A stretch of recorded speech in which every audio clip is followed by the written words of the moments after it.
she proposed that, having children and nurseries wound up and going, she should be allowed to take home the bone of contention, and by working it into her system, relieve at least one of the parents. This would make every time, for Maisie, after her inevitable 6 months with Beale, much more of a change. "More of a change?" Ida cried.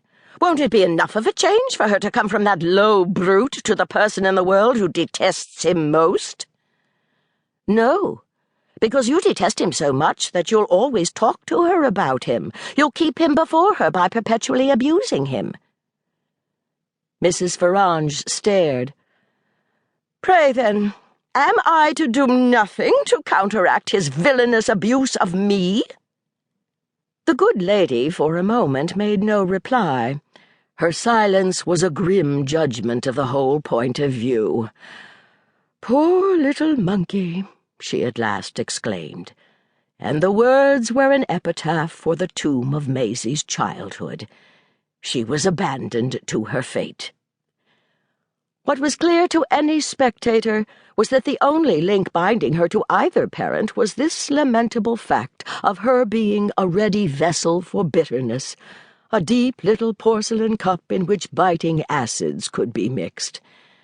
They had wanted her not for any good they could do her, but for the harm they could, with her unconscious aid, do each other.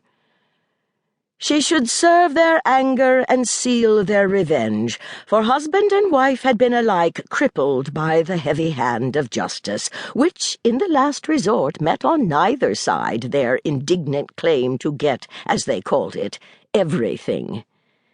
If each was only to get half, this seemed to concede that neither was so base as the other pretended, or, to put it differently, offered them both as bad indeed, since they were only as good as each other.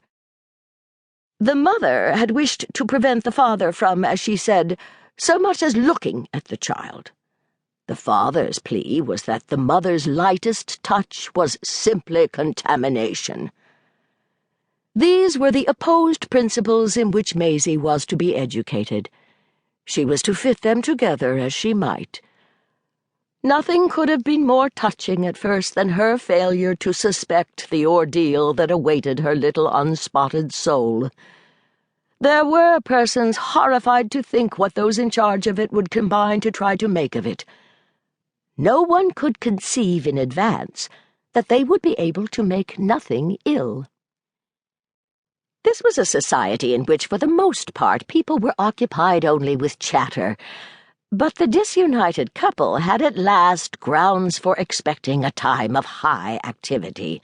They girded their loins. They felt as if the quarrel had only begun.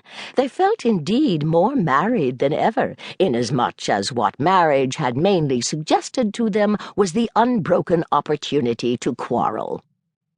There had been sides before, and there were sides as much as ever.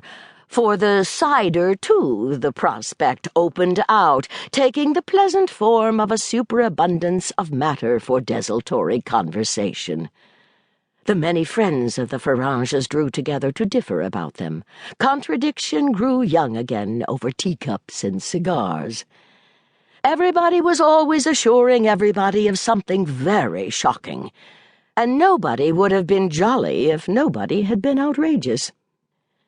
The pair appeared to have a social attraction which failed merely as regards each other. It was indeed a great deal to be able to say for Ida that no one but Beale desired her blood, and for Beale that, if he should ever have his eyes scratched out, it would be only by his wife. It was generally felt, to begin with, that they were awfully good-looking. They had really not been analyzed to a deeper residuum.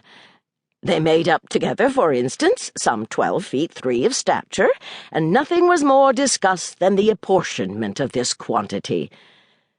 The sole flaw in Ida's beauty was a length and reach of arm, conducive perhaps to her having so often beaten her ex-husband at billiards, a game in which she showed a superiority largely accountable, as she maintained, for the resentment finding expression in his physical violence.